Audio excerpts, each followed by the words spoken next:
Hay secretos que es mejor dejar enterrados, ocultos bajo la tierra, bajo la piedra, incluso si te llaman desde la oscuridad más profunda.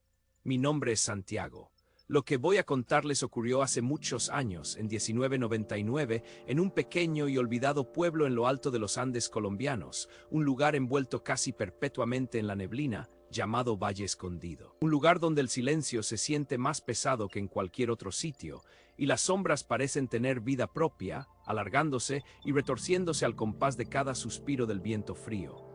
Valle Escondido es uno de esos pueblos que el tiempo decidió ignorar, con sus casas de adobe desgastadas y su imponente iglesia de San Judas Tadeo, construida con piedras que parecían haber brotado de la misma montaña. Pero no era la iglesia lo que le daba su reputación macabra, sino su campana principal, la más antigua y grande de todas. La gente del pueblo la llamaba en susurros, con un miedo palpable en la voz, la campana de la sangre. La leyenda, tejida a lo largo de generaciones como la telaraña que cubre las ruinas, contaba que esta campana, fundida en el año 1781, no contenía solo bronce y estaño. Decían que durante su creación, en un acto de sacrílega barbarie, se mezcló en la fundición el cráneo del comendador Don Alonso de Rocas, un hombre cuyo nombre aún hoy se pronuncia con desprecio y terror. Don Alonso fue un tirano, un monstruo que esclavizó y torturó a los muiscas de la región, y su muerte fue tan misteriosa como abrupta, poco después de cometer el peor de sus crímenes. Su cráneo, Daisen, fue profanado y lanzado al fuego de la fundición por manos anónimas. Pero lo verdaderamente escalofriante era la otra parte de la historia. Para sellar la maldición, se había derramado en el metal hirviente la sangre de Zairi, una joven muisca a quien Don Alonso había arrebatado todo, su libertad, su familia y finalmente su vida, solo por su placer sádico. Zairi, en su último aliento, con los ojos llenos de un odio ancestral, había maldecido la campana y a todo aquel que osara escucharla, jurando que su linaje silenciado exigiría el recuento de los linajes de quienes la perturbasen. Una venganza silenciosa, lenta, pero eterna. Y la maldición tenía una manifestación. A las 3:33 de la madrugada, en noches particularmente densas, la campana de la sangre sonaba. 9 badaladas secas, huecas, que no venían de la mano de un campanero. 9 golpes que, según los viejos del pueblo, no solo partían el silencio, sino también el alma de quien los oía. Quien escuchaba las 9 badaladas, se decía, era condenado a que su linaje fuera rastreado por la voz de Zairi hasta el origen más remoto, hasta que no quedara nada más que el eco de su existencia en la oscuridad. Yo no creía en esas historias, o al menos no quería creer. Nadie de nosotros las creía del todo, ¿verdad? Son cuentos de viejas para asustar a los niños, nos decíamos, hasta que llegó Mateo Vidal. Mateo era un periodista joven y ambicioso de Bogotá, de esos que buscaban la noticia donde nadie más se atrevía, y con una vena escéptica que rozaba la arrogancia. Había oído hablar de la leyenda en la capital, y vino a Valle Escondido con su equipo de grabación, su mente racional y su sonrisa de confianza, dispuesto a desmentir las supersticiones provincianas. Quería grabar el supuesto sonido de la campana maldita, las 9 badaladas, y reírse de ellas en su programa de radio. Muchos le advertimos, le suplicamos que no lo hiciera. Los ancianos, con sus rostros surcados por el tiempo y el miedo, le contaron cada detalle de la leyenda, cada susurro, cada testimonio de aquellos que supuestamente habían sucumbido a la maldición. Le hablaron de los que habían enloquecido, de los que habían desaparecido, de las familias que habían sido maldecidas por generaciones. Pero Mateo, imperturbable, se reía con su risa limpia y ruidosa, desestimando todo como folclore. La noche que Mateo eligió para su experimento fue una de esas noches heladas de julio, cuando la neblina se espesa tanto que casi puedes tocarla, y la luna se esconde detrás de un velo perpetuo de nubes grises. El aire era pesado, cargado con la humedad y un silencio opresivo que solo se rompía por el goteo constante de la niebla condensada en los aleros de las casas. Una noche perfecta, pensó él, para capturar la nada. Mateo subió al campanario solo. Decía que no quería que nadie más estuviera allí para influir en los resultados, para contaminar su grabación. Yo y un par de vecinos más nos quedamos abajo en la plaza principal, esperando, envueltos en nuestros ponchos gruesos, tiritando no solo de frío, sino de una aprensión que nos calaba hasta los huesos. Podíamos ver una tenue luz titilar en la ventana más alta del campanario, la señal de que Mateo estaba allí con su grabadora. El tiempo pasó lento, como si cada minuto se arrastrara por la tierra. Los perros aullaban en la distancia, un lamento que helaba la sangre. El viento silbaba entre las callejuelas y se oían ruidos extraños, como ramas secas que se rompían bajo pasos invisibles o un arrullo lejano que parecía no venir de ningún pájaro conocido. Cuando el reloj de la plaza, ya casi inservible, marcó las 3:30, el pueblo entero contuvo el aliento. Un silencio profundo cayó sobre todo, tan absoluto que el sonido de nuestros propios corazones latiendo parecía resonar en el aire. La luz en el campanario de Mateo se apagó repentinamente, y entonces comenzó la primera badalada. Seca, resonante, no metálica como esperarías de una campana, sino más bien como un hueso golpeando una superficie hueca. No hubo eco, solo ese don perturbador que vibró en el pecho. Me sentí mareado, una punzada en la cabeza. Los demás vecinos se cubrieron los oídos, sus rostros pálidos como la cal de las paredes. La segunda badalada, más profunda como un gemido lejano. La tercera, el aire a mi alrededor pareció volverse más denso, más frío. Pude sentir pequeños pelos erizarse en mi nuca. La cuarta. Un escalofrío me recorrió la espalda. Algo no estaba bien. El aire comenzó a oler a tierra mojada y algo más, algo rancio como sangre seca. La quinta. Ya no eran solo las badaladas. Entre cada una había un susurro, como el roce de una hoja seca en la distancia, pero que se acercaba peligrosamente. La sexta. El susurro se hizo más claro, más cercano. Era una voz femenina, antigua, arrastrada, que apenas se distinguía del viento.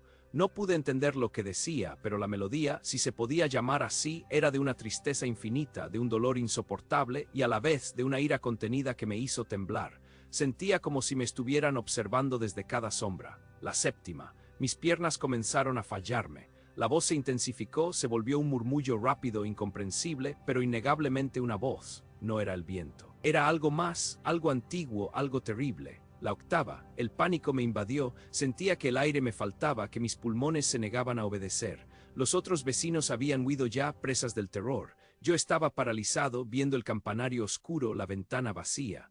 La voz ya no era un susurro. Era una letanía rápida, urgente, como si recitara algo en un idioma olvidado, palabras que sonaban como golpes al tímpano, como el arrastrarse de cadenas en la oscuridad.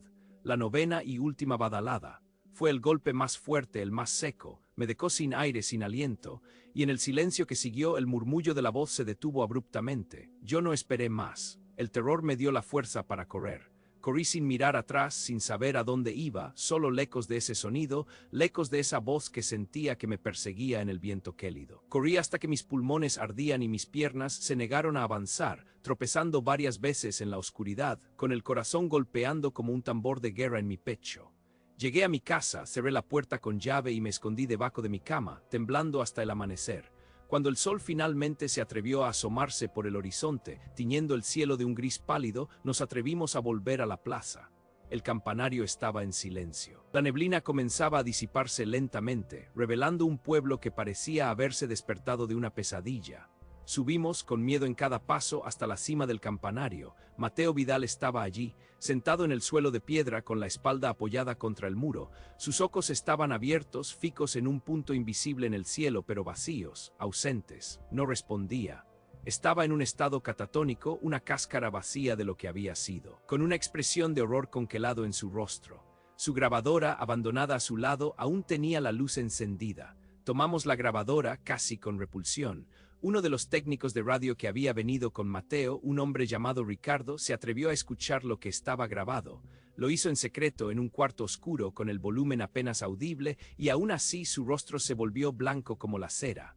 Nos contó lo que había escuchado. Con la voz temblorosa, casi inaudible. Las 9 badaladas estaban allí, claras, secas, inconfundibles, pero entre cada una se escuchaba la voz de Zairi. Había estado allí todo el tiempo. En la grabación se escuchaba un murmullo constante acelerándose con cada badalada, y no era un idioma olvidado, era un susurro, pero un susurro inteligible para quienes prestaban atención. Recitaba nombres, y no eran nombres cualquiera. Era la genealogía de Mateo, de su padre, de su abuelo, de su bisabuelo. La voz se remontaba siglos, rastreando cada conexión de sangre, cada antepasado, mencionando sus vidas, sus muertes, sus amores, sus traiciones, sin detenerse, sin respirar, con una velocidad vertiginosa y una precisión imposible.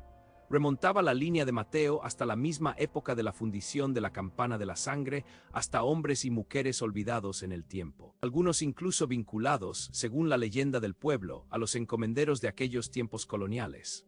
La voz de Zairi, la muisca silenciada, estaba contando uno por uno la historia de los que rodeaban a Mateo, un recuento interminable, una venganza ancestral contra el linaje que había interrumpido el suyo. Ricardo, el técnico, había grabado una copia de esa sección clandestinamente antes de borrar el original para siempre. Consumido por el terror, él también se fue de Valle Escondido al día siguiente sin mirar atrás.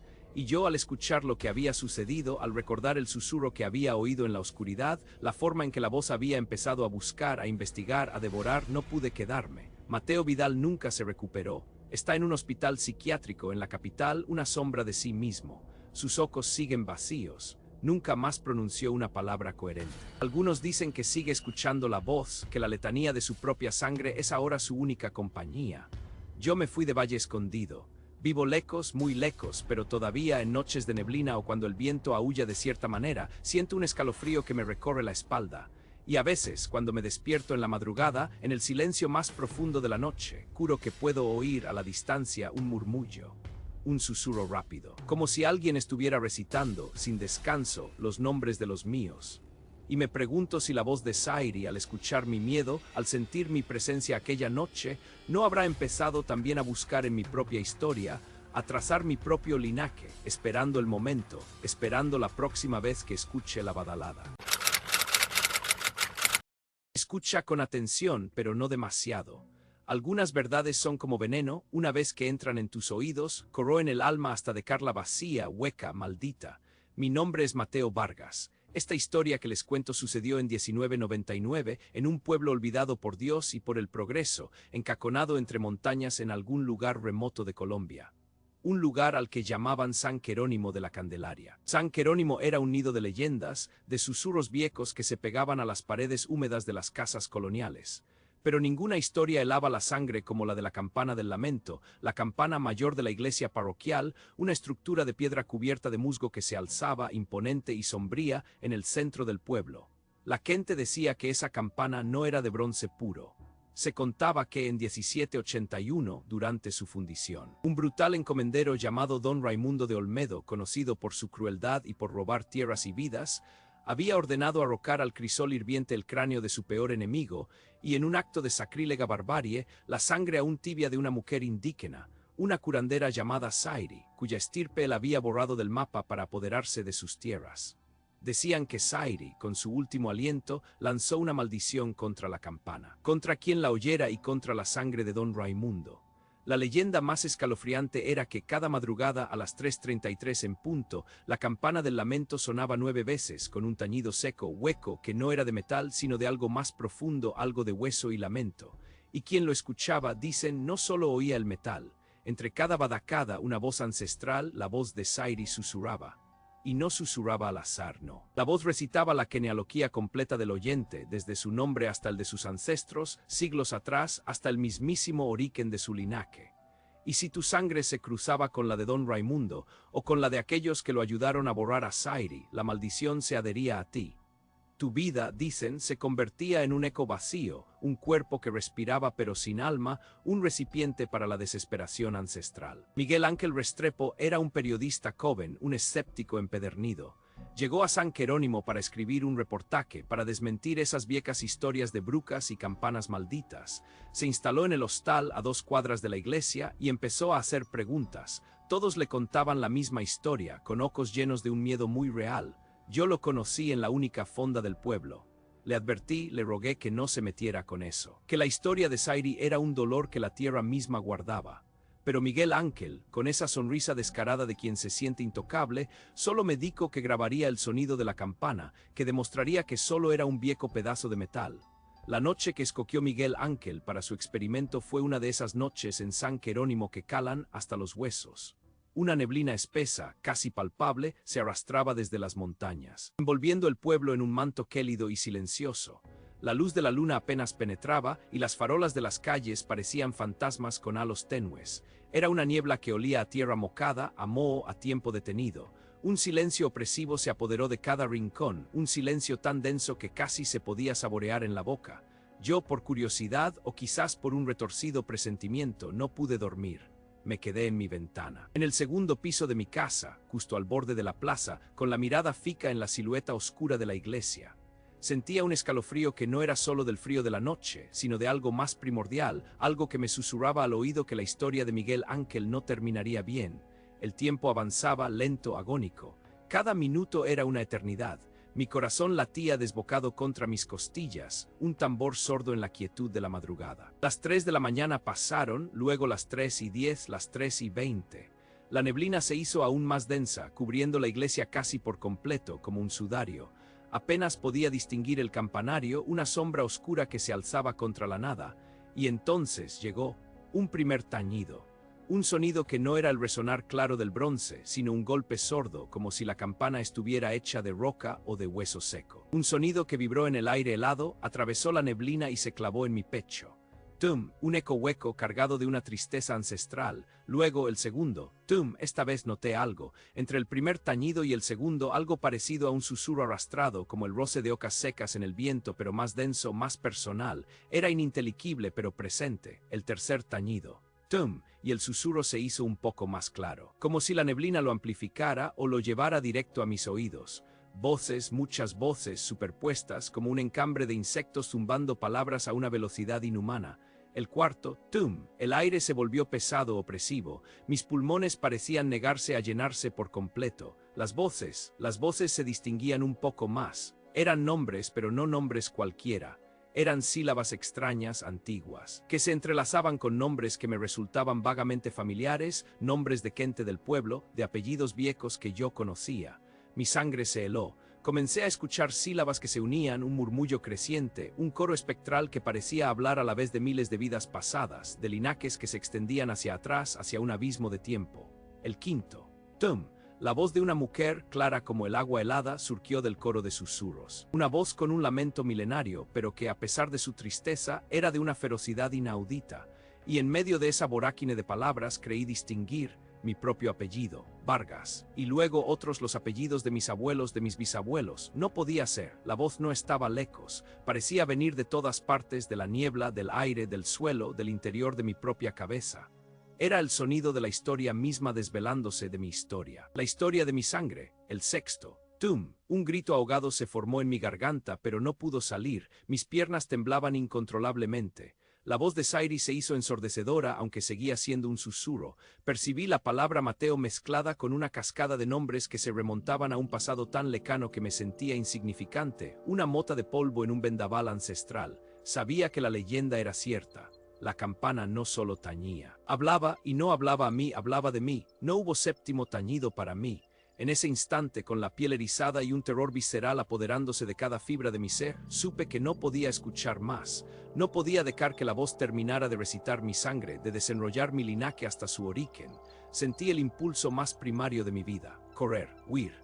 Me arranqué de la ventana, con el corazón martilleando como un tambor de guerra en mis oídos. Bajé las escaleras a ciegas, tropecé con mis propios pies, abrí la puerta de mi casa de un empujón y salí corriendo hacia la calle, en medio de la neblina, sin rumbo fijo, solo con la necesidad desesperada de alejarme de la iglesia, de la campana, de esa voz que recitaba el pasado de mi estirpe. Corrí sin mirar atrás, sin saber a dónde iba, solo sabía que tenía que escapar de lo que aún no se había dicho de mí, de lo que aún no había sido pronunciado por el lamento de Sairi. A la mañana siguiente, la noticia corrió como un incendio. Encontraron a Miguel Ángel Restrepo en su habitación del hostal. Estaba catatónico. Sus ojos vacíos miraban fijamente a la nada, como si hubieran presenciado el abismo. No respondía a nada, no parpadeaba, apenas respiraba. Era un cuerpo vivo, pero su mente había desaparecido. La grabadora de Miguel Ángel, que había dejado grabando junto a la ventana, fue encontrada intacta. En el pueblo, entre el miedo y la curiosidad mórbida, una copia clandestina de la grabación empezó a circular. Yo no me atreví a escucharla completa, pero sí escuché fragmentos, los fragmentos que otros me contaron, los fragmentos que me atormentan hasta hoy. En la grabación se escuchaban los 9 tañidos secos y horribles de la campana del lamento, y entre cada uno, clara y nítida, la voz de Sairi, la voz de la mujer indígena, recitando a una velocidad imposible, pero perfectamente comprensible, la genealogía completa de Miguel Ángel Restrepo. La voz empezaba con Miguel Ángel, hijo de, y seguía con los nombres de sus padres, de sus abuelos, de sus bisabuelos, de sus tatarabuelos, retrocediendo en el tiempo. Y no solo los nombres. También describía en frases breves y desgarradoras sus vidas, sus pecados, sus sacrificios. La voz no se detuvo hasta llegar a un punto horrible. Describió el nombre de un antepasado de Miguel Ángel, un capitán del ejército colonial que siglos atrás había trabajado bajo el mando de don Raimundo de Olmedo, ayudándolo a reprimir a los nativos, a despojarlos de sus tierras, y que había estado presente y había reído el día en que Zairi fue asesinada y su sangre arrojada a la campana. La voz, después de nombrar a ese ancestro infame, emitió un lamento final, un suspiro de venganza satisfecha. Y luego el silencio, un silencio absoluto más terrible que cualquier sonido. Miguel Ángel nunca se recuperó, murió años después en un sanatorio, un cascarón vacío. Yo, Mateo Vargas, nunca volví a San Jerónimo de la Candelaria, pero cada madrugada a las 3:33 me despierto bañado en sudor frío.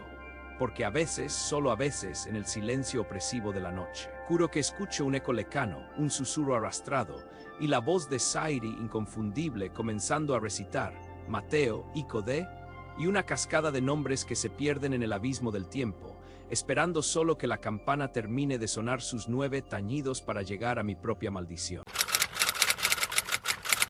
La boca es una tumba abierta. A veces, la tumba se abre también para arrancar lo que de ella salió. Mi nombre es Diego. Esta historia ocurrió hace unos 15 años, en una de esas fincas olvidadas en lo profundo de las montañas de la Sierra Nevada de Santa Marta, Colombia. Era un lugar donde el tiempo parecía haberse detenido, donde la selva reclamaba cada pedazo de tierra que no se trabajaba, y donde los secretos antiguos se respiraban en el aire denso y húmedo. Yo era uno de los jornaleros que se ganaban la vida picando piedra para don Ramiro, un terrateniente cuya avaricia era tan grande como sus tierras, siempre buscando la veta de oro que lo haría aún más rico. Don Ramiro nos tenía cavando una grota, un barranco estrecho y profundo escondido entre la maleza espesa.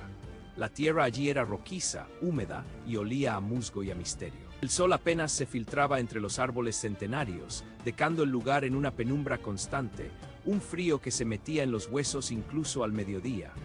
Éramos unos pocos hombres, todos con la esperanza de encontrar algo que justificara el esfuerzo, el sudor, la picazón de los insectos que nunca dejaban de morder.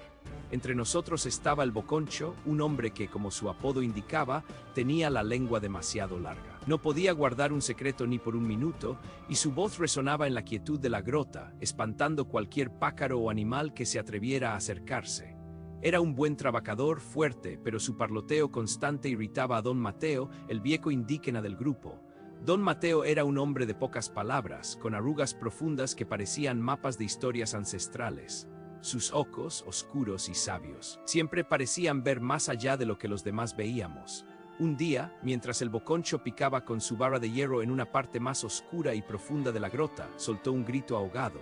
Un grito que no era de dolor, sino de una mezcla extraña de asombro y terror. Todos nos giramos. Él apuntaba con la mano temblorosa hacia el fondo de la excavación. Allí, entre las rocas húmedas y la tierra removida, vimos algo imposible. Era una serpiente, pero no una serpiente cualquiera. Medía al menos 7 metros, quizás más, con escamas que no eran verdes ni marrones, sino de un oro puro y vibrante. Y no era el reflejo del sol, porque en ese rincón no llegaba luz. La serpiente misma emitía un brillo suave, una luminiscencia dorada que pulsaba, viva. Sus ojos, como carbones incandescentes, nos miraban con una fijeza que helaba la sangre. Era majestuosa, aterradora, una criatura de leyenda. Don Mateo, que estaba más cerca del Boconcho, lo agarró del brazo con fuerza. Susurró con la voz áspera como la piedra, silencio. Su voz era apenas un soplo, pero su urgencia era palpable, silencio absoluto. Sus ojos estaban fijos en la criatura brillante y luego en los del Boconcho. Esa es la madre del oro, dijo don Mateo casi sin mover los labios. La guardiana, odia la bulla, odia la codicia. Si hablas de ella, si la buscas con avidez, te va a reclamar. El Boconcho, por una vez en su vida, se quedó mudo. Estaba pálido, tembloroso, pero la fascinación y el miedo luchaban en sus ojos. Yo sentía un escalofrío que me recorría la espalda. Había algo antiguo y poderoso en esa culebra. No era un animal, era un espíritu, una entidad, la madre del oro. Trabajamos el resto del día en un silencio tenso, cada golpe de pico un eco perturbador. La imagen de la serpiente dorada grabada en nuestras mentes. Cuando llegó la hora de regresar al campamento, don Mateo volvió a advertirnos: no miren atrás, no piensen en el oro, no hablen, el monte escucha. pero el boconcho no era de los que escuchaban. Esa noche, después de la cena, el boconcho se escabulló. Lo vimos salir del campamento, rumbo a la única cantina del pueblo, a unos kilómetros por el sendero. Yo tenía un mal presentimiento. Don Mateo solo negó con la cabeza, sus ojos llenos de una tristeza resignada. A la mañana siguiente el boconcho no apareció para el desayuno. No era raro que se quedara bebiendo hasta tarde, pero siempre regresaba antes del amanecer. Pasaron las horas. Don Ramiro estaba furioso por la pérdida de un trabajador. Algunos de nosotros salimos a buscarlo, pensando que se habría caído en algún barranco borracho. Lo encontramos, o más bien encontramos parte de él. No había rastro de su cuerpo, solo la maleza aplastada en un círculo irregular cerca de la entrada de la grota. La tierra estaba revuelta, como si algo muy pesado hubiera arrastrado y arrastrado, dejando una estela viscosa. El aire de repente se había vuelto pesado, gélido, a pesar del sol de la mañana. Unos pasos más adelante, anudada a una rama vaca de un algarrobo espinoso, había una de sus botas de trabajo. La reconocimos por la suela gastada y el cordón deshilachado. No era solo la bota. Clavada con una de las espinas afiladas del árbol dentro de la bota para que fuera lo primero que vieras al encontrarla estaba una lengua humana, púrpura hinchada, aún húmeda y palpitante con el rastro de sangre coagulada. La reconocí, era la del boconcho, inconfundible, grotesca, terrible. Estaba tan fresco, tan vivo que sentí que mi propio cuerpo se helaba. No había sangre en el suelo, ni rastro de lucha. Solo la lengua como un macabro trofeo, una advertencia. Nadie habló, nadie dijo una palabra. El silencio era más ensordecedor que cualquier grito. El boconcho había hablado, había contado el secreto de la madre del oro, había prometido a don Ramiro llevarlo hasta ella, seguro de que el terrateniente lo recompensaría por su descubrimiento, y la madre del oro se había cobrado su peaje. Don Ramiro, al ver aquello, el hombre más avaricioso que había conocido, palideció hasta volverse un fantasma. Su rostro se descompuso en una máscara de terror puro. No dijo una palabra de oro ni de pérdidas. Solo ordenó que se sellara la grota de inmediato, que se sellara con piedras, con azufre, con kilos y kilos de cera de abecas, como una ofrenda, como un intento desesperado de calmar a la entidad que habíamos despertado. Nunca más volvimos a trabajar en esa finca. Nunca se encontró el cuerpo del boconcho. Solo su lengua, un testimonio mudo y horrible de la promesa rota, del silencio violado. La grota se selló y hoy si uno pasa por allí solo ve una pared de roca y tierra cubierta por el musgo y las enredaderas. Pero los lugareños dicen que en las noches de luna nueva, si uno se atreve a acercarse demasiado, todavía se puede escuchar un arrastrar lento y pesado, y a veces, muy a lo lejos, un brillo dorado que pulsa desde las profundidades de la tierra. Y es mejor no hablar, es mejor no pensar en ello, porque el monte escucha y la madre del oro no olvida. Imagínate el calor, no el del sol quemando, sino el de algo que arde desde dentro, algo que te observa en la oscuridad de la llanura y te reduce a cenizas solo con su presencia. Mi nombre es Esteban. Lo que voy a contarles ocurrió en el año 2009, en lo más profundo del Chaco argentino. Una sequía infernal golpeaba la región y yo trabajaba en la estancia La Ceniza, un lugar tan desolado que hasta el tiempo parecía haberse rendido. El sol caía a plomo cada día y el ganado, flaco y triste, buscaba cualquier sombra para guarecerse de esa tortura constante. El aire, denso y pesado, se sentía como un aliento caliente en la cara, sin alivio posible. Las grietas en la tierra parecían heridas abiertas, suplicando por una gota de agua que nunca llegaba. Yo era el único peón que quedaba en ese rincón olvidado. Mis días se pasaban entre revisar cercas agrietadas y mover a los animales de un potrero a otro, buscando el pasto más escaso. La soledad era una carga pesada, solo rota por el crepitar de las ramas secas bajo mis botas y el zumbido insistente de las moscas. Había algo en ese silencio prolongado, una sensación de que no estabas solo del todo, de que la tierra misma te escuchaba, te juzgaba, esperando el momento de reclamarte. Los viejos del pueblo hablaban de espíritus del monte, de castigos ancestrales por la avaricia humana, pero yo siempre fui un hombre de fe, de sudor y de trabajo duro. Creía en lo que mis ojos veían, en lo que mis manos tocaban, hasta que mis ojos vieron algo que ninguna mano podía tocar sin quemarse. Una tarde, el calor era tan denso que parecía vibrar en el horizonte. Se sentía como si el aire tuviera peso, me aplastaba los pulmones. Estaba buscando al toro número 402, un semental que había sido traído de afuera de un pelaje casi blanco imponente. Hacía días que no lo veíamos y pensamos que la sequía o algún depredador lo había vencido. Caminé horas bajo ese sol implacable, el polvo levantándose a cada paso, la boca seca como un papel. El sol empezaba a caer, tiñendo el cielo de naranjas y rocos quemados. Cuando lo encontré, no se movía. Estaba parado en medio de un claro, inmóvil como una estatua de sal bajo la última luz del día. Al principio pensé que estaba muerto, pero no había moscas ni señales de lucha. Algo no estaba bien. Me acerqué con cautela, el corazón golpeándome contra las costillas. A medida que acortaba la distancia, empecé a sentirlo. Un calor, no el calor residual del día, sino uno distinto, denso, pesado, que me quemaba la piel a través de la ropa. Era un calor que olía a metal, al roco vivo, a carne chamuscada. Se sentía como si estuviera a centímetros de un horno. El toro estaba encendido. No en llamas, no como si ardiera por fuera, sino como si el fuego estuviera contenido dentro de él, latiendo. Su piel, ese pelaje blanco que recordaba, ahora mostraba grietas, líneas finas y profundas de donde emanaba un brillo rojizo opaco. Un roco oscuro. Como las brasas a punto de extinguirse, pero con una intensidad que te congelaba la sangre. Su cuerpo no se movía, no respiraba.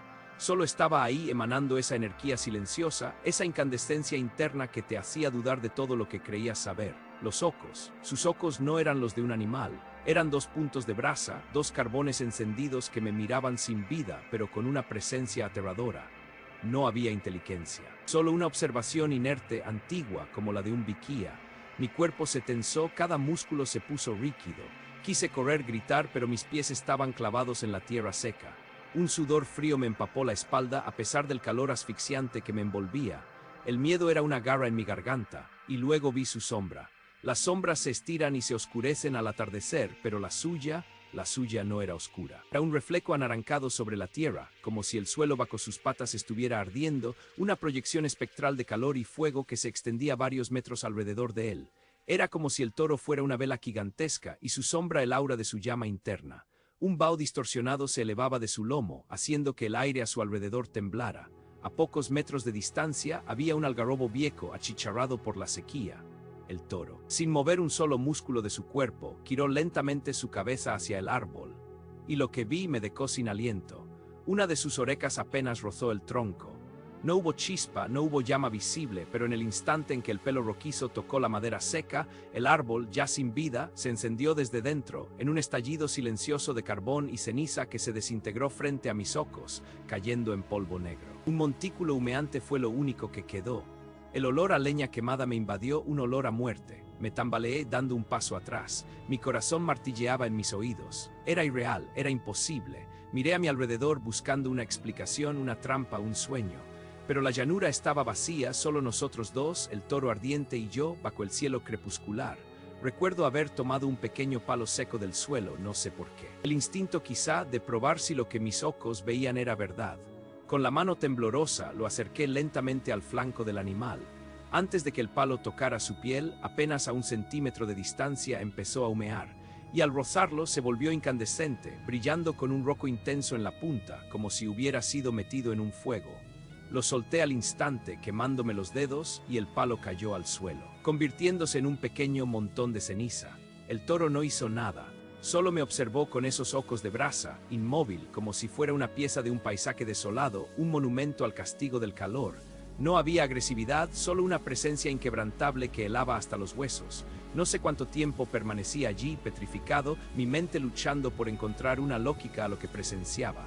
El sol se ocultó del todo, y la oscuridad de la noche chaqueña empezó a envolvernos, pero el toro seguía brillando, un faro de horror en la inmensidad. El calor que emanaba de él era tan intenso que las pocas hierbas secas a su alrededor empezaron a chamuscarse, exhalando un humo fino y amargo.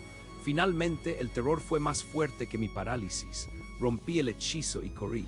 Corrí sin mirar atrás. El sonido de mis propias pisadas en la tierra seca resonando en mis oídos como tambores de guerra. Corrí hasta que los pulmones me ardieron, hasta que el corazón amenazó con salírseme del pecho.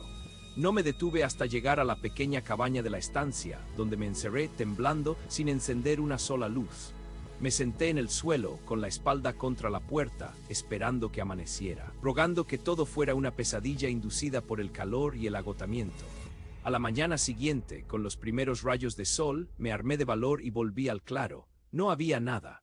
El toro número 402 estaba pastando tranquilamente a unos kilómetros de distancia, como si nada hubiera pasado, su pelaje blanco inmaculado. No había rastro del árbol carbonizado, solo un área de tierra árida que parecía ligeramente más oscura. Me acerqué a donde el toro había estado la noche anterior. La tierra bajo mis pies estaba endurecida, casi petrificada, como si hubiera sido cocinada por un calor extremo. Mis botas crujieron sobre una capa fina de algo parecido a cristal, una pátina vitrificada que se extendía donde las patas del animal habían reposado. No había cenizas, solo la tierra misma modificada, calcinada, transformada. Era una evidencia silenciosa, pero irrefutable. No lo había soñado. Esa misma tarde le dije al patrón que me iba. Inventé una excusa barata sobre mi familia, sobre buscar un mejor futuro, pero él sabía, lo vi en sus ojos cansados, que algo más me empujaba. La estancia La Ceniza tenía muchas historias, muchos secretos susurrados al viento. No le conté lo que vi, sabía que no me creería, que me tomaría por loco. Preparé mis pocas pertenencias, la mirada siempre sobre el horizonte, esperando ver de nuevo ese brillo rojizo. Mi último día. La noche era clara, con un cielo plagado de estrellas que parecían tan cercanas que podías tocarlas. Me dirigí al camión que me sacaría de ese infierno. Pasé cerca del potrero donde el toro 402 solía dormir. Algo me hizo detener, un presentimiento. Miré hacia la oscuridad y allí estaba. En el punto más profundo de la noche, el toro no se movía, no pastaba. Estaba de pie. Su silueta negra se destacaba apenas contra el cielo estrellado, pero el resplandor rojizo opaco se manifestaba de nuevo. Los ojos de brasa, el calor vibrante, el aire temblaba a su alrededor. Estaba ahí el mismo ser de fuego, el mismo vigilante silencioso del calor. Una parte de mí supo, con una certeza helada, que no era solo un toro afectado por el sol. Era algo más, algo ancestral, un espíritu del Chaco. El guardián de la ceniza, el heraldo de la sequía, manifestándose en la forma de un animal. Algo que había estado allí mucho antes que nosotros y que permanecería mucho después observando, ardiendo, esperando. No un animal, sino una fuerza, una advertencia, una entidad que respiraba el calor de la tierra misma. No miré de nuevo. Aceleré el paso, subí al camión y no he regresado desde entonces. A veces, en las noches más calurosas, siento ese olor a metal quemado y el brillo rojizo se graba en mi mente. Todavía siento el calor del Chaco. El calor de algo que te observa en la oscuridad de la llanura y te reduce a cenizas solo con su presencia. Hay un frío que no viene de afuera, sino de muy dentro, y esa noche lo conocí. Mi nombre es Carlos. Lo que les voy a contar sucedió en la inmensidad desoladora de la Patagonia Argentina, allá por el año 2015, en una noche que no olvidaré jamás. Era una ruta larga, la Nacional 3, la columna vertebral que atraviesa el desierto helado del sur. Había estado manejando desde la madrugada, con un cargamento de cereales que debía llegar a Río Gallegos antes del amanecer. Las horas se estiran en esos caminos, kilómetros y kilómetros de nada, solo estepa, viento y el rugido monótono de mi viejo camión, un Ford Cargo que ya conocía cada bache de esa carretera. La fatiga era una capa pesada que se me adhería a la piel, en los ojos, en los huesos. La noche había caído como un telón de terciopelo negro, sin luna. Solo un cielo repleto de estrellas indiferentes que parecían más lejanas que nunca. Necesitaba parar. Mis párpados pesaban toneladas y la vista se me nublaba por momentos. Vi una silueta a lo lejos, un viejo cartel oxidado que anunciaba un parador. Era uno de esos lugares olvidados, un esqueleto de lo que alguna vez fue un puesto de combustible con una pequeña tienda. Llevaba años abandonado, sus ventanas rotas, la pintura descascarada. Un monumento a la desolación, pero ofrecía un desvío y una superficie plana para aparcar el camión, lejos del tráfico esporádico que aún circulaba. Era la soledad perfecta para un descanso corto. Girando el volante, el camión crujió y se adentró en el camino de ripio que llevaba al viejo parador. Levantó una nube de polvo rojizo que se disipó lentamente en la oscuridad. Apagué el motor. El silencio que siguió fue casi ensordecedor, roto solo por el tic-tac del metal enfriándose y el ulular constante del viento patagónico que se colaba por cada rendica. Me recosté en el asiento intentando relajarme, cerrar los ojos por un momento. La cabina se sentía fría a pesar de que la calefacción había estado encendida. Era una frialdad distinta, una que no venía del aire exterior. No sé cuánto tiempo pasó, quizás unos pocos minutos, quizás un instante. Sentí algo, una presencia. Un escalofrío me recorrió la espalda, no de frío, sino de pura inquietud. Abrí los ojos lentamente. La penumbra era casi total, apenas filtrada por las tenues luces del tablero, y entonces la vi. Estaba ahí, parada en el primer escalón del estribo de mi camión, justo al lado de mi ventana. Una mujer. Era pálida, de una palidez casi translúcida, como el hueso blanqueado por el sol. Su cabello era rubio, largo y parecía mocado. Pegado a su rostro demacrado, llevaba un camisón blanco, viejo, de tela fina que se movía con el viento como si estuviera flotando. Su mirada era vacía pero penetrante, clavada en la mía. No había sombra en su rostro ni en sus ojos, solo una especie de claridad macabra. Mi corazón dio un vuelco. Un conductor solitario en medio de la nada y de repente una mujer aparece así. Mi mente gritaba peligro, pero había algo más. Algo que no era de este mundo. Ella no hizo ruido al aparecer, no la escuché acercarse. Simplemente estaba ahí. La ventana estaba vacada un poco, apenas una rendica para que circulara el aire. Ella se inclinó ligeramente y su voz era un susurro gélido, como el de las hojas secas arrastradas por el viento, casi inaudible pero clara en la quietud de la cabina.